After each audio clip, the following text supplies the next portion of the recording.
Comienza en Radio María La Espadaña. Un programa dirigido por el Padre Arturo Díaz desde el Monasterio de la Encarnación en Ávila.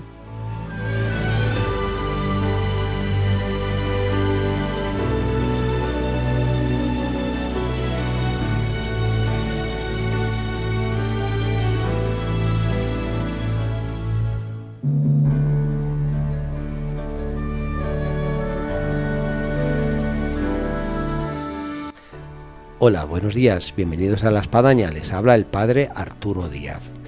En La Espadaña del día de hoy vamos a relatar la historia con la entrevista que vamos a hacer de lo que es una vocación al mundo cisterciense. Hemos tenido vocaciones que nos han relatado aquí acerca del Carmelo, de chicas que han entrado como carmelitas, y en este caso tenemos a alguien que va a entrar como monje cisterciense. Así que no se lo pierdan, pongamos oído a quien nos va a relatar una historia magnífica de esta vocación, que en breve se va a Marruecos, ahí a Atlas, para entrar en un monasterio cisterciense. Y tendremos, como es habitual también, nuestra sección de vida y obras de Santa Teresa con María Ángeles Álvarez. Y ahora comenzamos.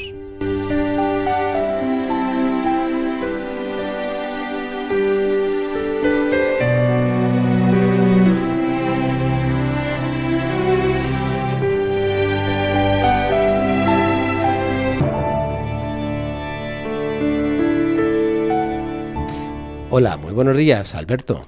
Buenos días. Tenemos con nosotros aquí en La Espadaña a Alberto Castro, que es de Ávila y que en breve se va a trasladar a Marruecos para entrar en un convento cisterciense. Eso es. Alberto, ¿te puedes presentar aquí a los oyentes de nuestro programa La Espadaña? Sí, me llamo Alberto, tengo 53 años, nací y he vivido en Ávila durante todos estos años.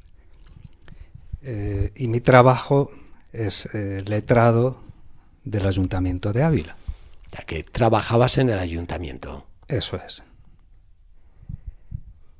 De hecho, tengo que decir que mi conocimiento de Alberto viene por un primo mío que me hizo decir, no sabes, alguien del ayuntamiento deja todo y se va de monje.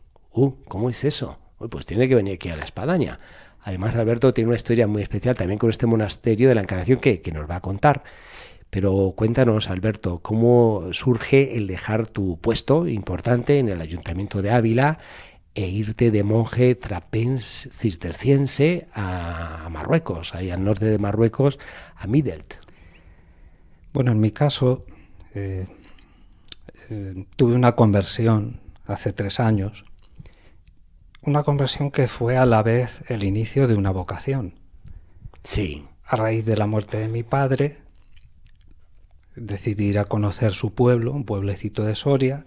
Tú hasta los 50 años, vamos a decir así, que tu vida cristiana, no brillaba por el fervor. No era creyente, para decirlo claramente. Y fue a raíz de esa circunstancia, al ir a conocer el pueblo de mi padre, en Soria, como decidí pasar una noche en la hospedería del monasterio de Santa María de Huerta. Sin saber muy bien a lo que iba, tuve un encuentro con Jesucristo, iba mal psicológica y físicamente, y allí me identifiqué con Jesús, tuve una experiencia de encuentro con Él, experiencia que quedó ahí. Volví a Ávila y al poco tiempo también enfermó mi madre. Y bueno, fueron apareciendo distintas personas y distintas circunstancias que me fueron acercando a Jesús y al Evangelio, ¿no? Una monja que conocí en el hospital, sí,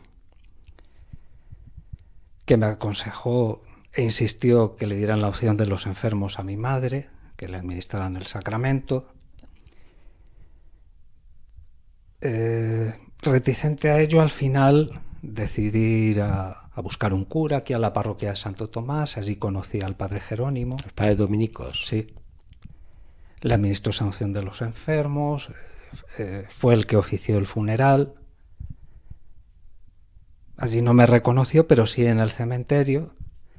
Y al final me dijo que estaba a mi disposición, por si quería hablar con alguien o me encontraba mal. Me lo pensé mucho, pero así lo hice. Al principio me ayudó mucho a todos los niveles.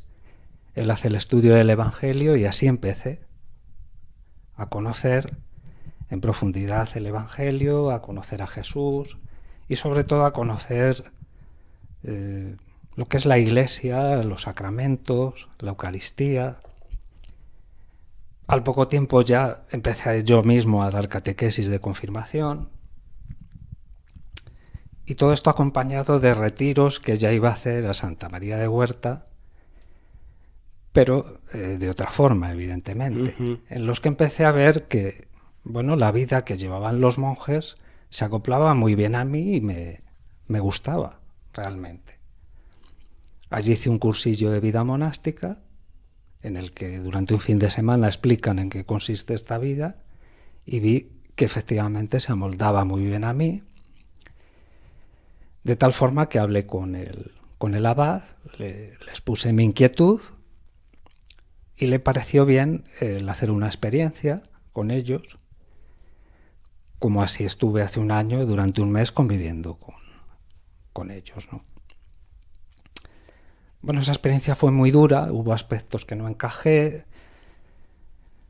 no lo vi muy claro, pasó el verano, empezaba ya también otra vez con las catequesis y bueno, lo fui dejando un poco reposar. Pero allí sucedió algo en esa experiencia que tuve en el monasterio. El último día, hablando con un monje, tuvimos una conversación muy profunda sobre cómo acercarse a Dios, cómo empezar y de qué forma intentar acercarse a Dios. Al final, cuando llegué a la habitación, por debajo de la puerta había escrito una nota a la que acompañaba una oración que me impactó. Es la oración del abandono de Charles de Foucault. Charles de Foucault, buenísima. Sí.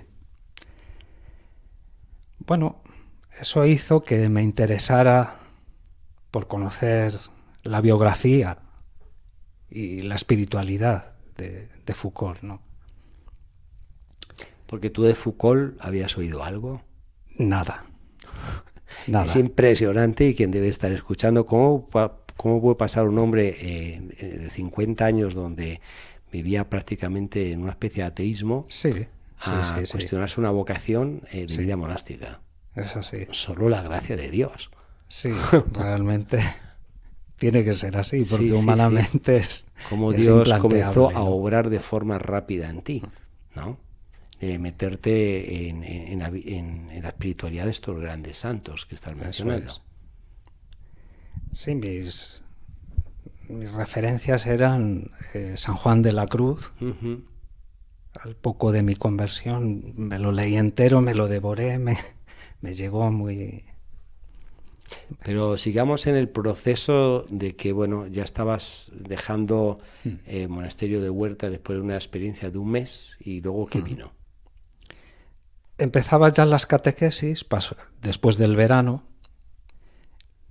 Dejé reposar todo, hasta casi más bien pensaba ya en dejarlo porque la experiencia no había sido muy buena, aunque yo sentía que la vocación seguía ahí. Sí. Huerta había sido como un peldaño en una escalera, pero que no sabía dónde llegaba, hacia dónde. Y en esos momentos es difícil perseverar y dejarse llevar, ¿no? Tras interesarme tanto por Foucault y su espiritualidad y los hermanitos de Jesús y sus fraternidades, veía que me atraía mucho todo eso, pero no tenía nada que ver con la vocación al Císter que tanto me gustaba y que tanto me atraía. ¿Cómo unir eso? La verdad es que estaba hecho un lío, porque tiraba como para dos sitios, ¿no? Pero recordé que uno de los monjes de Huerta lleva ya 15 años en Marruecos. Alguien me había hablado de eso. Lo miré y vi que efectivamente había un monasterio cisterciense en Marruecos y totalmente impregnado de la espiritualidad de Foucault, como lo es toda la Iglesia católica del norte de África, ¿no? Sí. Foucault está muy presente en la comunidad, en el día a día, en la forma de entender la evangelización por la amistad, El testimonio. por el testimonio, Ujú. por el respeto hacia las personas de otra religión, ¿no? En ese momento me di cuenta de que Dios me estaba llamando ahí. Por otra parte, hacía 20 años que había visitado Marruecos varias veces durante mis vacaciones. Me encantó el país, me enamoré del país realmente, de la cultura árabe, del Islam. Me interesó mucho, leí muchísimo, estudié árabe 2 años. Antes de todo esto. Sí, hace 20 años. Ahí había un preludio. Sí. También de joven viajé a Francia, sé hablar francés. Ujú. Lo estudié después en la escuela de idiomas. Sí, sí. Como Dios Era- iba preparando todo. Era como un rompecabezas en el que todo se unía y en un lugar donde Dios me decía que ese era mi sitio. Realmente es una llamada que daba sentido no solo a lo que estaba viviendo ahora, sino incluso de una forma integradora a toda mi vida. Ya presentí que ese era el lugar donde Dios me quería. Fui una semana a la hospedería, superó las expectativas. Y bueno, hablé con el prior, le pareció bien la inquietud que tenía de entrar allí. Se planteó hacer una experiencia de 3 semanas, que la hice en agosto. Y ahora el día 6 de octubre pues entro como postulante. Qué fantástica historia, Alberto. Qué recorrido donde cómo Dios se manifestó de una forma intensa después de tus 50 años. Eso es. Ahora, no cabe duda que en una vocación no es que de repente uno se levanta y lo deja todo y sigue a Jesús. Siempre hay, como hemos hablado, unos preludios, es decir, hay unas raíces que efectivamente luego uno en el tiempo y con la oración las va viendo. Como tú estabas mencionando, pues hoy es la muerte de tu padre, de tu madre, el haber estudiado árabe, el dominar la lengua francesa, el haber visitado Francia, también Marruecos, y al final te das cuenta de que dice, bueno, hay alguien que lleva las riendas de mi vida, que es el Señor. Sí, realmente pienso que, creyente o no, Dios actúa en la vida de los hombres. Uh-huh. Y luego, Dios da sentido a todo eso. Pero Dios va actuando. Creo que el secreto es dejarse llevar por Él. Vamos a ver un poco estas raíces, Alberto, si te parece que son interesantes, de estos santos que pasaron por tu vida en este periodo rápido de llegar a percibir tu vocación, como has citado tú, San Juan de la Cruz, San Rafael Arnaiz, Charles de Foucault, inclusive este monasterio de la Encarnación. Pero antes de esto vamos a escuchar una música que nos habla un poco de todo este contexto que estamos teniendo de esta maravillosa entrevista en La Espadaña, que siempre hemos tenido gente que iba a ser monja, pero en este caso tenemos a alguien aquí que va a ser monje, y es Alberto Castro. Escuchamos la música y volvemos, Alberto. Muy bien. El corazón que te he dado es morada que yo anhelo, pero es tan digno y sagrado que estoy ya a la puerta y llamo. Si me abres entraré y yo cenaré contigo. Si no me abres, seguiré afuera como un mendigo.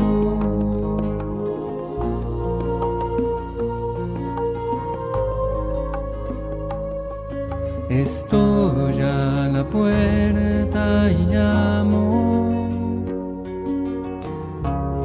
esperando a que me abras.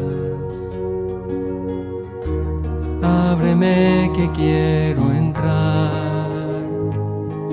que estoy a la puerta y llamo.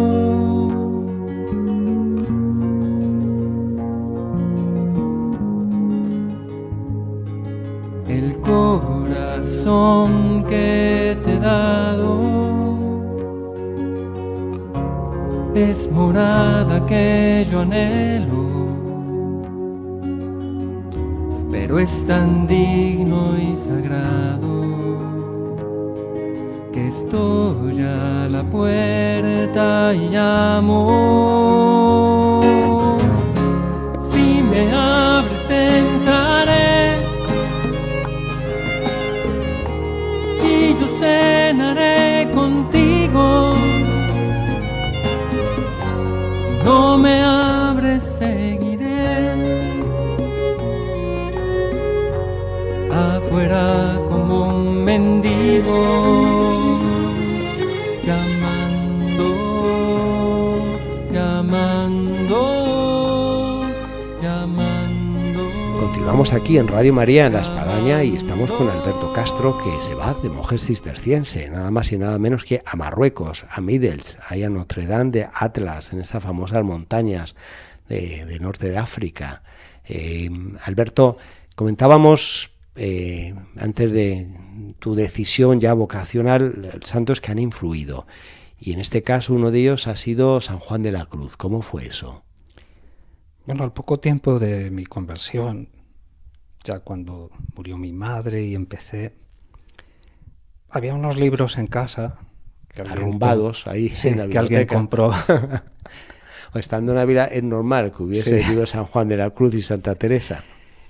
Y bueno, pues lo primero que leí fue San Juan de la Cruz entero, incluida la subida del Monte Carmelo. Sí, Noche Oscura, en fin, todo. Cántico espiritual, y me llegó muy adentro, lo entendí muy bien. Dicen que es oscuro, pero a mí no me lo pareció. Te dio mucha luz. Sí, efectivamente. No solo con su obra y su poesía, ¿no?, sino incluso a nivel vital y real, porque no estaba muy bien, tendía a estar encerrado en casa, a no salir, y un día visité el sepulcro en Segovia, en el convento de los Carmelitas. Se me ocurrió hacer la ruta de San Juan de la Cruz, es decir, visitar desde que nació hasta que murió cronológicamente todos los lugares donde el santo vivió. Pues un buen recorrido. Sí. Dice uno de los máximos estudiosos San Juan de la Cruz, el padre Vicente Rodríguez, José Vicente, que llegó a caminar más de 26.000 kilómetros por España. No más que los hacías en coche. Sí, sí. Mi caso era en coche. Y bueno, cada fin de semana me leía todo lo que encontraba sobre ese lugar. ¿Y te ibas? Me iba. Así estuve, 3 o 4 meses.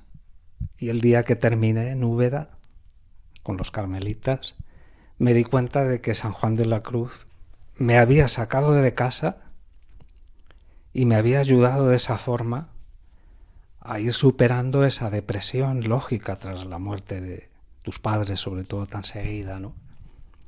Por eso San Juan de la Cruz me ayudó con su obra y con su vida, de esa forma tan real, tan... Mi devoción hacia él y es total. José Vicente Rodríguez ha sacado un libro recientemente sobre la ruta San Juan de la Cruz por España, y yo leyéndolo percibía precisamente esto, que ignorantes somos y qué pena y qué omisión hay, que vivimos en su tierra, en la península, en España, y hay muchos lugares que no conocemos y los tenemos ahí muchas veces a mano. Quien vive en Úbeda, en Beas, en Granada, aquí en Ávila. Sí. Es una vida muy interesante. Y el caso del monasterio de la Encarnación, ¿cómo aparece aquí este monasterio en el cual estamos haciendo este programa de La Espadaña? Pues cuando iba a visitar a mis padres al cementerio, su sepultura, bajaba hacia abajo por el paseo del cementerio que desemboca en el monasterio de la Encarnación. De paso. Y entraba y me sentaba en un banco a rezar a la Inmaculada. Sí, en el altar lateral del crucero. Y ahí encontraba una paz y un sosiego y lo hacía bastantes veces, ese paseo y ese entrar ahí, hasta que un día miré para arriba y vi que ese sitio era la tribuna de San Juan de la Cruz, desde donde él se asomaba y pintó el famoso sí, Cristo, tuvo la ¿no? visión del Cristo, del Cristo en la cruz. Bueno, detalles y circunstancias que te van sucediendo y ves cómo de alguna manera San Juan de la Cruz pues también te va llevando.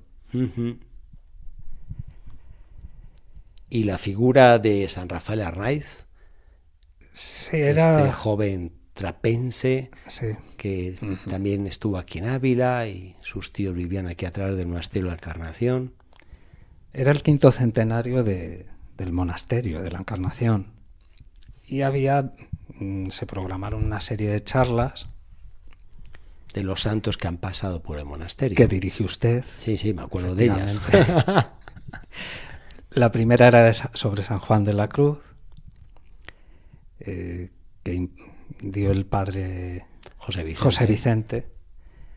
Yo, tan instruido en todo eso, pues fue una delicia oírle, que es un sabio sobre San Juan de la Cruz, es el padre José Vicente. Al finalizar, usted, padre Arturo, sí, pues anunció que la conferencia del día siguiente era sobre Rafael Arnaiz. Me llamó la atención porque no tenía noticia de él, no sabía quién era, y dije, pues voy a asistir a esa conferencia. Así lo hice, fue muy interesante, y ahí descubrí que era un monje cisterciense. Yo ya tenía esa llamada a la vida cisterciense, a la vida monástica, y al día siguiente compré sus obras, lo que escribió, sus cartas, y me encantó. Me identifiqué muchísimo con lo que él escribió, con su forma. Oye, pues veo que te devoras libros. Sí, sí. Y además de eso profundidad. Eso de siempre. Y Dios te da el don de asimilarlos. Y sí, Rafael Arnaiz ha influido mucho en mi vocación. Ha ido llevándome también ahí, ¿no? Hay un punto que ahora ya comienza, estamos la cuenta atrás, en que dejas ya tu trabajo, tu familia, Ávila, te trasladas a Marruecos, llegas a la puerta ahí del monasterio cisterciense de Midelt y se ha llegado a llamar, Alberto, el adiós al mundo, cuando uno entra en lo que es en un ámbito de clausura, ¿no? ¿Tú qué sientes en este adiós al mundo? En esa mirada hacia atrás de lo que queda. Bueno, Dios hace realidad lo imposible. La pedagogía de Dios es de una sabiduría infinita, porque Él te va guiando, pero todo lo hace en el momento preciso y con mucha delicadeza. Y en el momento en que sabe que tú puedes ir asumiendo todo eso, ¿no? Entonces son muchas cosas las que hay que asumir al dejar este mundo. Desde lo material, puedes racionalizar el aspecto de los bienes materiales y tal, pero tenemos un instinto de posesión brutal. Una cosa es racionalizarlo y otra cosa es hacerlo. Aparte de ese aspecto, para una persona ya mayor como yo, pues claro, las amistades, la familia, los compañeros de trabajo, los compañeros que hice en el grupo de la parroquia, todo eso lo tienes que dejar. Y eso, según se va acercando, pues notas que claro, duele. Lo que ocurre es que tu corazón ya está en otro sitio.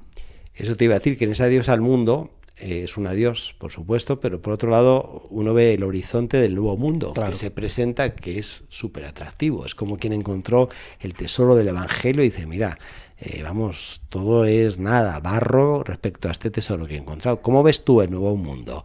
Ese monasterio cisterciense, ese lugar de Middle ahí en Atlas. Sí, como decía Rafael Arnaiz, dejo lo que es nada para tenerlo todo. Y es así. Es una comunidad pequeña, sencilla, con un ambiente muy fraternal. ¿Cuántos monjes son? 6. 6, contigo 7. Eso es. Entonces, el ambiente es muy fraternal, se vive una vida muy sencilla, de oración, trabajo, estudio, también formación. Y lo que pretende es simplemente estar presente en medio de los musulmanes para hacer realidad el diálogo interreligioso que siempre se mueve en un plano tan teórico. Es el relacionarse con ellos, tener una relación de amistad, de respeto y que la convivencia, como todos somos hijos de Dios, sea posible, ¿no? Y hay que mencionar que esta comunidad de Middelt son ellos los continuadores de esa famosa comunidad de Tiberín en Argelia, que fueron muertos los monjes, y se hizo una película que alguno habrá quizás visto, que se llama Dioses y Hombres, y esta comunidad se trasladó, vamos, hace unos años a donde están ahora, en Marruecos. Así Sí, que bueno, sí. tenéis mártires y precisamente beatos, el Papa los quiere beatificar, Sí, el 8 de que diciembre. hicieron realidad esto que estamos aquí comentando, de testimoniar en un ámbito musulmán islámico la vida cristiana, Sí. al punto de dar la vida por ellos, Sí, por el ellos Evangelio. lo hicieron hasta el extremo. Pudiendo irse, eran conscientes de que el pueblo argelino no podía marcharse. No quisieron tener ni hacer uso de ese privilegio, sino correr el mismo destino y la misma suerte que el pueblo argelino, al que tanto se dedicaron desde el punto de vista asistencial, y al igual que tantas y tantas personas que murieron en esa guerra civil y con el grupo islámico, fueron asesinados en el 96 y claro, eso impregna también totalmente. Me imagino.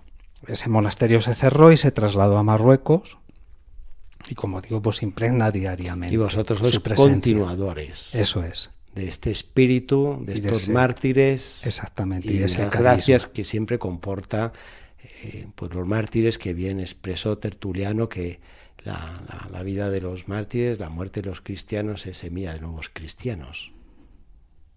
Es así. Hoy podríamos estar toda la mañana, Alberto. Yo creo que los oyentes están pegados ahí a la audición hoy de Radio María con todo esto que estamos escuchando de lo que es la vocación de un monje. Ya para terminar, ¿tú qué puntos claves das para acercarse a Dios? Desde quien vivía como tú hasta los 50 años en una especie de ateísmo, a quien desearía de encontrarse con una vocación que no encuentra. Yo creo que el mejor camino para acercarse a Dios es abandonarse a Él, dejarse llevar por Él, porque Él siempre te va a conducir a lo mejor para ti, a algo bueno, ¿no? Y cuando vas experimentando cómo Dios actúa en tu vida, vas viendo también cómo ha actuado antes, ¿no? Creo que la mejor forma es ver a Dios como un padre, como lo veía Foucault. Sí. Y abandonarse a Él en esa confianza. Como decía el hermano Christophe de Tiberín en sus diarios, lo imposible se hace realidad cuando se deja paso a la confianza. Y es así. Muy bien, pues dejamos este mensaje, y más que mensaje, este testimonio, y decirte, Alberto, lo mucho que te vamos a encomendar, y a la vez te pedimos tus oraciones desde ese lugar que, por supuesto, es tan especial, y qué hermoso lo que nos has relatado, y sentir que sigue habiendo estas vocaciones dentro de nuestra iglesia, Alberto. pues que te lleves de aquí, de Ávila, el espíritu también, de San Juan de la Cruz, de Santa Teresa y de los santos que por aquí pasaron, como San Rafael Arnaiz. Eso es. Muchas gracias, Padre Arturo, por poder compartir este rato. Y a todos los Sí, muy oyentes de agradable. Radio María y vamos, en espíritu seguimos. Eso es. Muy bien, gracias.